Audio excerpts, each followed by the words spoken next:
at least guarantee themselves that third place. Very true. And for all of you who are brand new to HGC China and who have no idea what TimeFlow is all about, because I see a lot of surprised reactions in the chat. It is indeed Timeless X looking for team. He was a Chinese student spending some time in Europe, dominating the Grandmaster tier in Heroes of the Storm like it was a piece of cake, only to return and become a pro player in China. That's how good he is. Very true indeed. Now, let's see what he can do as we head into game number 1. The draft beginning, and first ban is going over to TimeFlow. TimeFlow. Now, they are a team that we have been criticizing in the past, most importantly because of their one-sided drafting strategies, because it looked like whenever they didn't play their comfort zone, they looked very, very weak and very, very shaky. Now, can they change things up and maybe, you know, summon something out of the books? Remains to be seen. For now, they are hovering over the Dahaka as the first ban, giving them the option to potentially play a Genji or a Hanzo, depending on what Soa ban out. But we have seen repeatedly how badly that can go, as it seems China very much figured out the Hanzo. Very true. China has found a remedy to the Hanzo. And speaking of the Shimadas, there is both Battle Brothers left for the taking. Now, we're not going to see anyone. Okay. I like it. Yeah.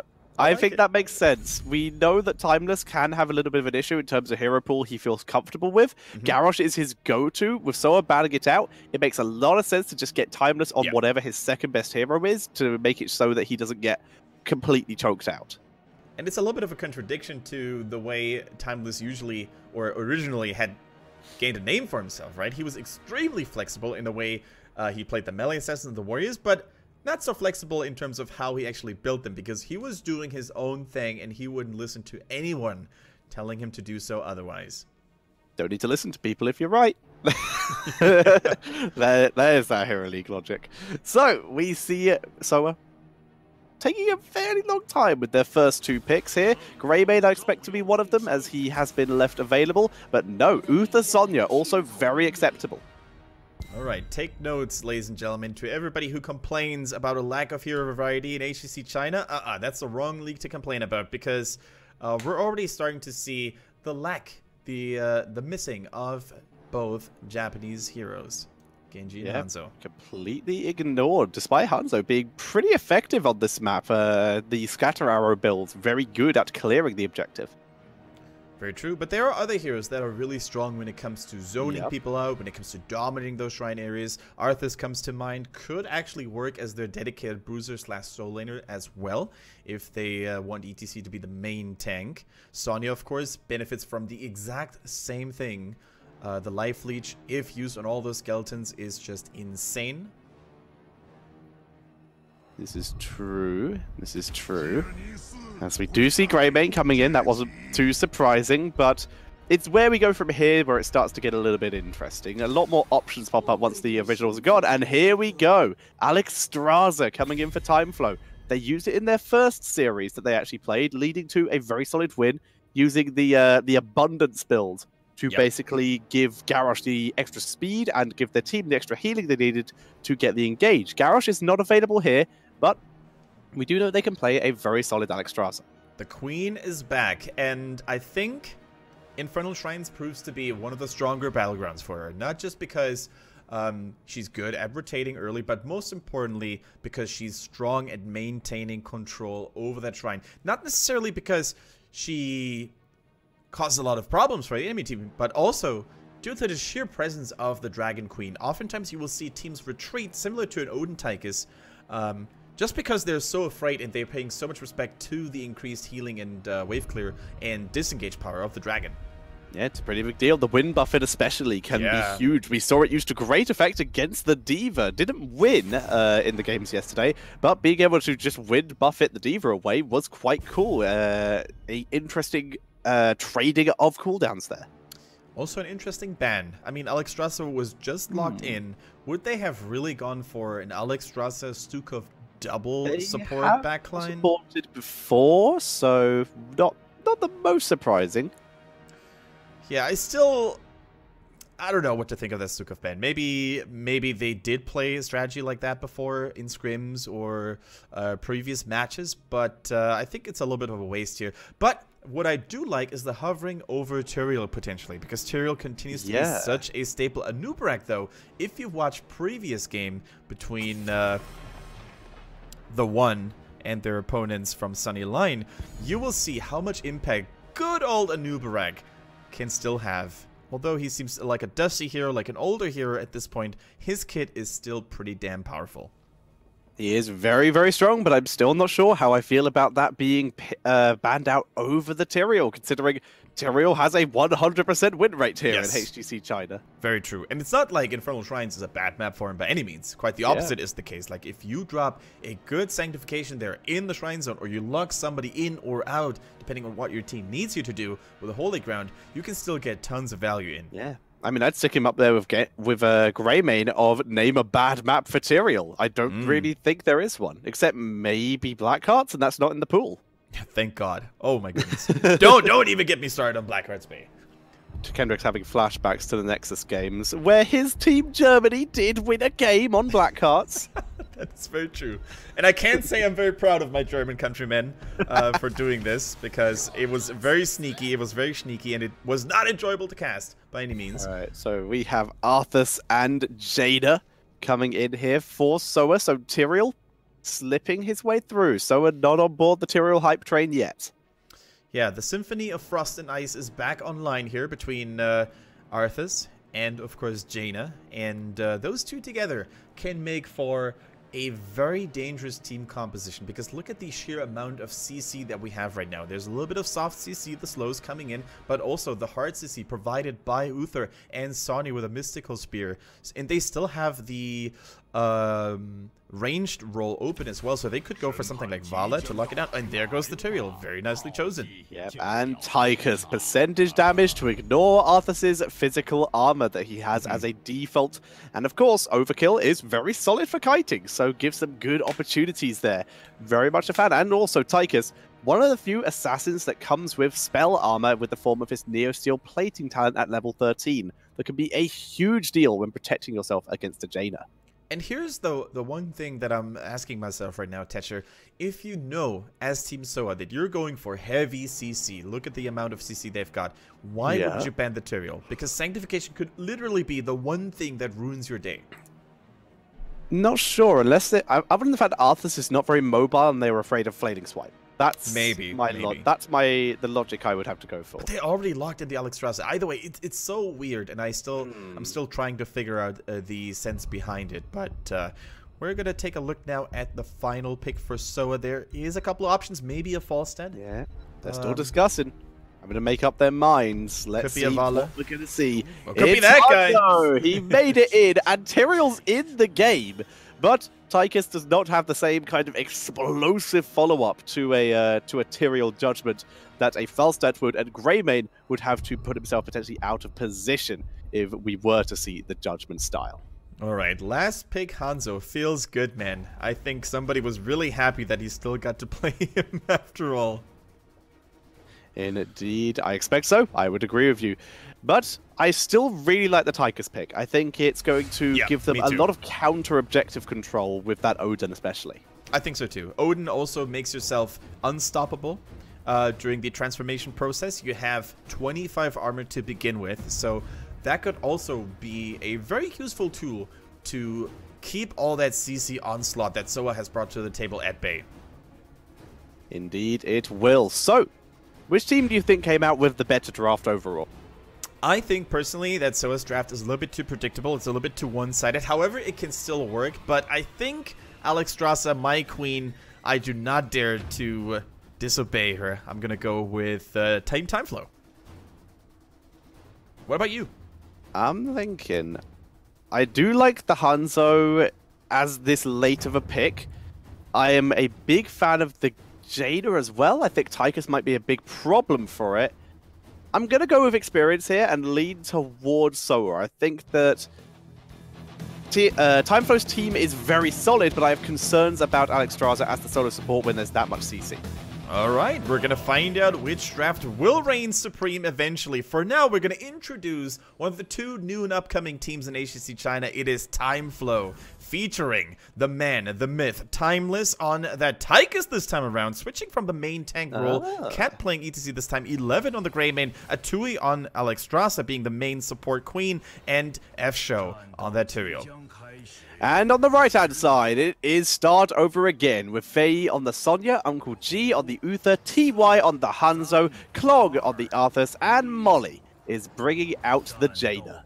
Now, I don't know about you, Tetra, but I am hyped to see some Timeless Assassin play to come in here. The Tychus already could be a strong change of pace, and it's really cool to see how players are switching roles, very different roles from one another in the middle of a playdate. Like, so cool to see.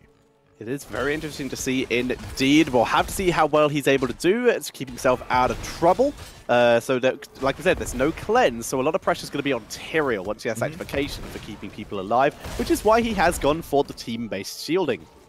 And a lot of it comes down to how well Alexstrasza and Tyrael can. Oh, never mind. Timeless walks into the trap and gets taken out. First blood against TimeFlow. A little bit of damage being dropped to 11 and Cat, but they are able to back up out of there without losing any more additional members. And you gotta be so careful, especially if you're playing competitively, on how teams like SOA will try to set up an ambush there in those little cheeky party brushes. Normally, you're not used to really, you know, experiencing that when you play Team League or Hero League in a more casual environment, but teams who are that good as SOA, they will always try to interrupt your rotations, try to catch off an isolated target, and that's exactly what they did, especially with all the early game CC they have available. Indeed, it worked out very well for them, picking up that first kill, and like you said, slowing down the rotations a little bit. Cat was thinking about raiding, but his team a little bit slow to react as such. The Bruiser cab... Oh, wait, did Sonya abandon it? Yeah. Okay, yeah, so fair enough, the cab is not taken yet. She is back to soak the lane at least a little bit. I thought she might have captured it, but no, it's all good. Yeah, strong map awareness. I think she was able to destroy one of those Fellhounds, or one of those Devil Hounds. So it's going to be a little bit easier to take later during the game. In the meantime, we see a sneaky Impaler camp being taken here by Team SOA in the bottom lane. Hanzo, of course, even without any of the PvE towns, is so good at clearing those. We do have redemption for Hanzo at level 1. He does go for the explosive arrow at level 4. Gonna queue down those shrine minions. Very nicely done indeed. Now, the point I was trying to make earlier is a lot comes down to the timing and the location of Alexstrasza's abundances, because combine that AoE healing with Tyrael's strong shields, Justice for All, they're going to have so much AoE protection, and the sanctifications later on as well, that could really make or break a team fight in favor of TimeFlow against all the AoE stuff that is going to be raining down from SOA. An excellent point, and once again, it is that surge of vitality with that abundance-based build, the extra movement speed that can be such a huge deal, especially seeing as Tyrael already adds a little bit of extra movement speed. Now, both teams fairly even on XP, no major advantages to be gained on either side. It's all going to come down who postures up more quickly and in a more favorable position near that shrine. Alexstrasza is already here. She basically has what you could call an heroic ability with the Dragon Queen. The question is, when are they going to use it? Cat gets rooted, pulling back. But yeah, I agree with you. Alexstrasza's Dragon form is about the equivalent of a mobile molten core there. It feels like it has that kind of strength. Very true. Big engage onto TY there, but he leaps over the wall and will survive. 11 takes the heal from Abundance, but gets zoned out by Jaina's Blizzard at the same time. And not even the Dragon Queen can keep him alive. A big power slide, though, locking two people down. The healings are too good by Uncle G, though. Atui's trying to drop the heals onto Cat, but cooldowns are a wonderful thing and a cruel mistress sometimes. And as such, SOA able to get a 1-for-0 and will retake control. Moving in, Cat drops so low, but he is gonna get out, as will Atui. Ice cold. Arthas lands all of those howling blasts. Wonderfully done. And once you get hit by those, and Jaina is there to follow up as well, you're not going to be able to run away from the molly. And SOA is just playing this so well. They really are in dominant control right now. 4 kills to 0, 7 to 6 at the 4.5-minute mark. They are looking good as they will grab the first Punisher of the game. Also, slight talent variation from what we've been seeing recently coming in from the Jaina. I believe that's called Ice Flows. Yeah, very true. Very true. So we see a huge variety of Jaina builds across the various games here today. TimeFlow, they are now in the defense here. They need to do as much as they can to keep the Punisher busy, but with all the might combined by Soa, I don't think they're going to have an easy time doing so. Here comes an abundance, keeping everybody fresh and sustained, but the Punisher has already done his nasty work, and the top forward falls, and the huge lead and experience for Soa continues to grow. They are looking good. TY continuing to build up those redemption stacks and also clear the lane with that explosive arrow and punish Tyrael at the same time due to his sharpened arrowheads that he took at level 7. Boy, oh boy. Timeless is going to have to, you know, get some magic tricks going here because his team is not looking too well. Level 10 is almost there for Soa. And if TimeFlow thought it was going poorly already, just wait until you have a potential Ring of Frost, maybe even a Syndragosa if Klong is going super crazy here, if they really want to snowball this game with the next Punisher. But we're going to find out what Soa has in store right now as they pick the level 10s. No, it's going to be the Army of the Dead, Divine Shield, Dragon's Arrow, and Jaina. I'm watching Jaina very carefully right now. Jaina is where we could see a bit of a mix-up. I wouldn't mind her holding here, as you see Sonya also holding. There we go, Wrath of the Berserker for Sonya, as Jaina, she is holding. The fact is, if Arthurs can land a good route, it's an immediate quick pick for the Ring of Frost so they can follow up. It wouldn't surprise me if Jaina waited all the way until Tyrael reveals his hand with either Sanctification or Judgment. Because the Ring of Frost could really be countered and shut down by a well-timed Sanctification. So maybe Jaina is trying to make Tyrael go for a reckless call here. Let's see. Maybe. We will have to see. And she's going to be waiting a while if that is the case, due to the fact TimeFlow aren't even level 9 yet. They are seriously having trouble at the moment, as Klong gets delivered. Oh, the Dragon's Arrow! The Dragon Arrow was huge into 11 there, and 11 gets taken out. Now, I've got to tell you, Tetra, that was world-class world-class sequencing here, if you will. The Dragon's Arrow, the Timeless Arrow, hitting perfectly. The Jaina Blizzard was there to follow up immediately as well, and Arthas continued to do his dirty business in the backlines there, preventing anyone from running away too quickly. So, Soa, the way they have communication all over the map, because Dragon's Arrow was a global here as well, is just really, really admirable. Very solid team execution coming in from them here as Jaina continues to hold her level 10. So much patience. Yeah, and patience is a virtue. No? It is a virtue. One of the, it's basically the only one I know. As we do see Soa hanging around the area, trying to do some pre-damage to this fort. As you can see on your minimap, the next Punisher will be spawning in this top lane as level 10 is hit for TimeFlow. Cleansing Flame, Commandeer Odin, Sanctification, Go for the Throat, and the Mosh Pit. Yeah, and it wouldn't surprise me if we saw the good old Water Elemental right now, because Sanctification, as we said, it could be such a good counter. But then again, it was Soa yesterday, in fact, who was the only team thus far who played Jaina with Ring of Frost values. So maybe they're still going to pick it eventually. They just want to surprise the Tyrael mid-team fight, maybe. Possibly. We will see. But the Water Elemental does have a large duration as well, which is a big deal when you're against the Sank. And you already mentioned the countering abilities of Sanctification versus the Ring of Frost. But it is going to be Ring of Frost finally locked in.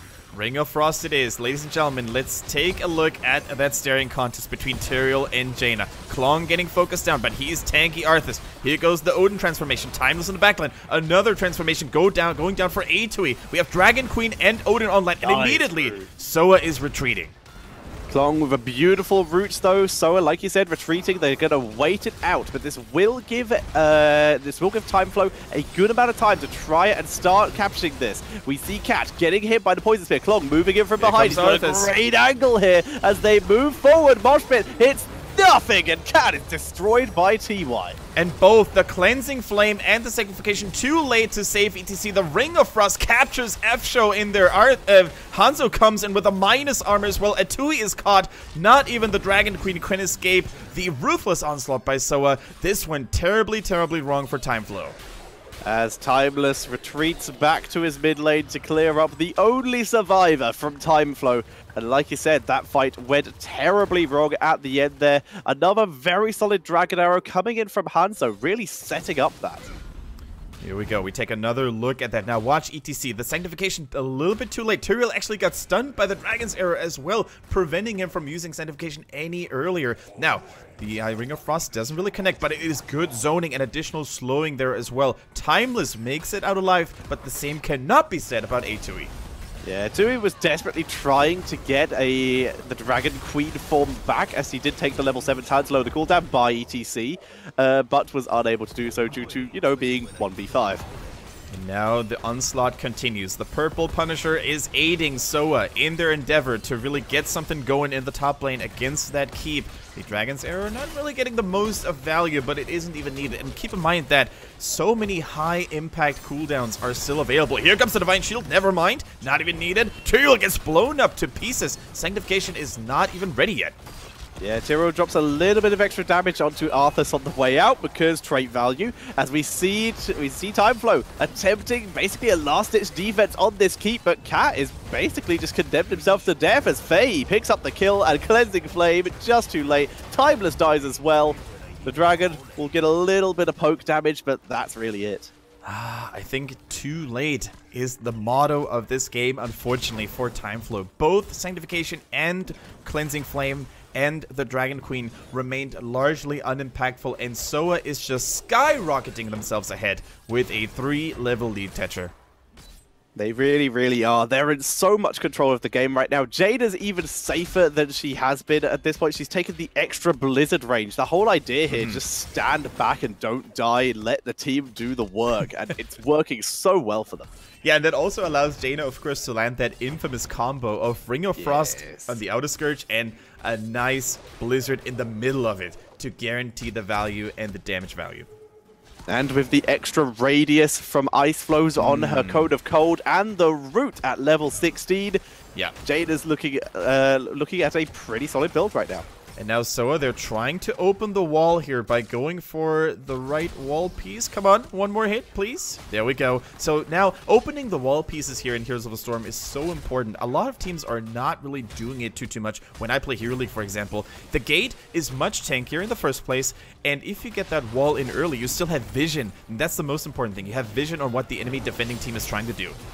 As we see a big engage onto Arthas, who decides, yeah, sure, we'll engage the good mosh pit, though. And thankfully, the Sanctification, so the Dragon Arrow did not land. Ring of Frost is dropped, but it's still going to be Arthas dropping down as F-Show with the speed boost is going to try and turn it round. Here comes the Cleansing Flame, giving F-Show the chasing potential, but with the slow from the Blizzard, they might not be able to catch up. Oh, Wing Buffet! Oh, the Dragon! Oh, no! Oh, Wing Buffet hits nothing! And down goes Alex Straza. Divine Shield blocked, actually, by the Holy Ground, and Molly, still out of position, will get taken out. Yeah, I don't think Molly has the Ice Block available there, so it did go south, or did turn south a little bit for the Dragon Queen. However, still a solid fight. For the very first time, TimeFlow is showing us moments of brilliance here, and that's really when you can see all those tools come together. The big Tychus, the Sanctification, the Mosh Pit, everything just worked in seamlessly here. And Soa, for the very first time in this game, looking a little bit shaky and surprised as well.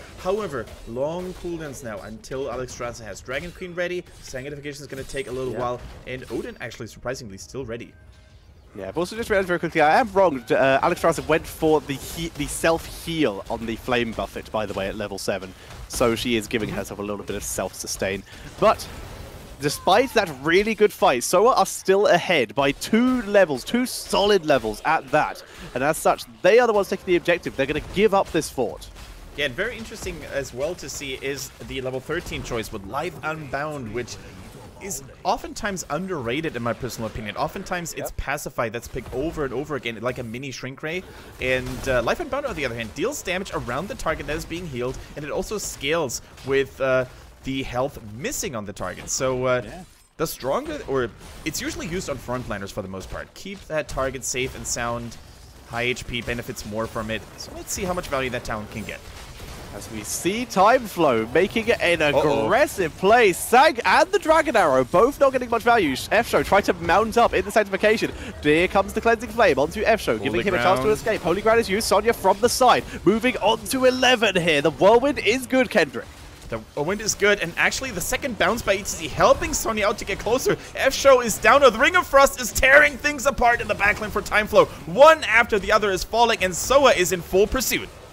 So punishing TimeFlow for the risky play. We will see Arthas go down, but it's a 5-for-1 in favor of Soa, and they are moving on to the core. There's a Punisher, there's Catapult. Soa don't even need to show up for this. This is gonna be GG, and they will take game number 1, but they're here for star points. What an abrupt end here coming to this game with Soa absolutely tearing things apart, and the core was already under pressure as we saw here by those minions and the catapults. The Punisher was knocking towards the middle as well. So in the end, no matter, even if Soa had lost a team fight, their opponent's TimeFlow couldn't have capitalized on it because they were forced to retreat eventually to save the core. So all in all, Tetcher, a really solid game by